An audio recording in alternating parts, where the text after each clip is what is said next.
Before class began, another important event was about to take place, the staff succession ceremony. Both Class A and Class S would be participating together. The ceremony itself was a bit annoying, but I was looking forward to it. At Stellar Academy, there were two major events. One was the familiar contract ceremony, and the other was the staff succession ceremony. As we were mass teleported by the professor, he made sure to check if everyone was present. There are staves here, ranging from the lowest class to the high class, he explained. They have all been prepared in advance. All you need to do is walk up to a staff you like and grab it. But choose carefully. The process of switching to another staff later is quite complicated. I knew what he meant. We weren't the ones choosing the staff. It was the other way around. In this world, staves only respond to those deemed worthy of wielding them.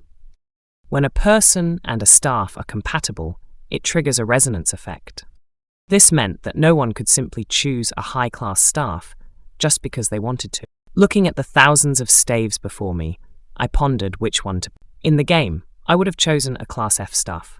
But now that I was in Class S, my current position demanded something different. A wand. Staves were divided into two types. Wands, short form, usually wielded by Night-class mages who relied on quick magic bursts. Long-form staves, used by Bishop-class mages, who focused on powerful single-hit spells, but had longer casting times. A voice suddenly scoffed. "Which one is that bumpkin going to pick?" Turning in the direction of the voice, I noticed some students mocking me. Well, since he is in Class S, it should not be a problem for him to cause a resonance effect, right? They sneered. I ignored them. They could think whatever they wanted. Then someone called out to me. "Hey, you!" Surprised, I turned to see who it was. A young man stood before me. "Who are you?" I asked. "I am Uslek," he replied. I frowned. That is the first time I have heard that name. "What staff are you thinking of picking?" he asked. "I am still deciding," I replied. His face twisted with disdain. "You should stick to the commoner tier staves." Then he smirked. "Do not cause a ruckus and trouble the professor." Hearing his words, I sighed. "A wannabe protagonist, huh? Well, you shouldn't cause a ruckus either," I shot back as I walked past him. I knew better than to engage with stupidity. It could be contagious. Seeing that I wasn't intimidated, Uslek looked embarrassed.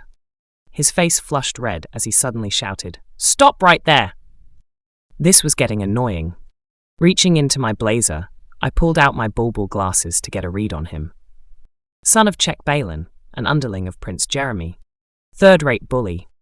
With all the information I needed, I tucked my bulbul glasses away. What an extra. He suddenly pointed ahead. "Pick that one. Watch carefully and learn how a true Class S talent picks a staff." Following his gaze, I saw which staff he was pointing at. Edmure Etemiri. I was shocked. That was one of the highest class staves here, a middle-high class staff.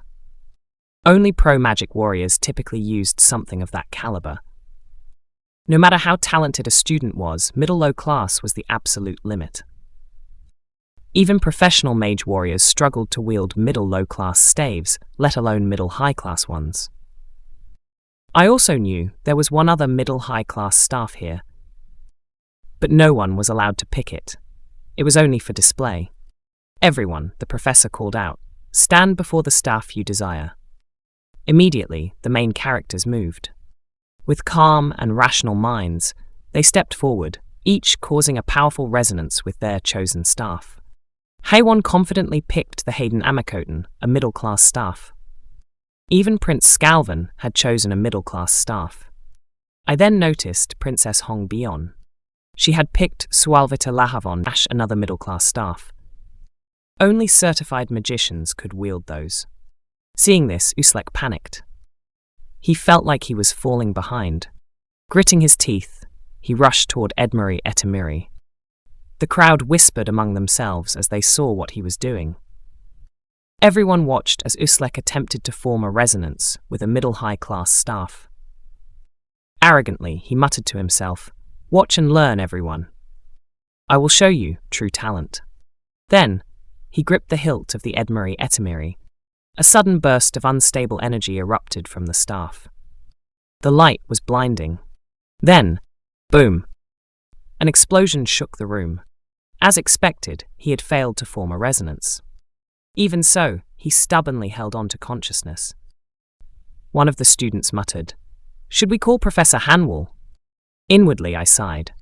"Give up, Uslek. That staff is beyond you." At that moment, footsteps echoed. Muyusong entered the scene. He walked past Uslek without even sparing him a glance. His presence was calm yet dangerous. His aura oozed malice. He was humming a low, eerie tune. His gaze fell on the Edmari Etamiri. It had caught his interest. Of course it did. Because from the moment we had arrived, the owner of the Edmari Etamiri had already been decided.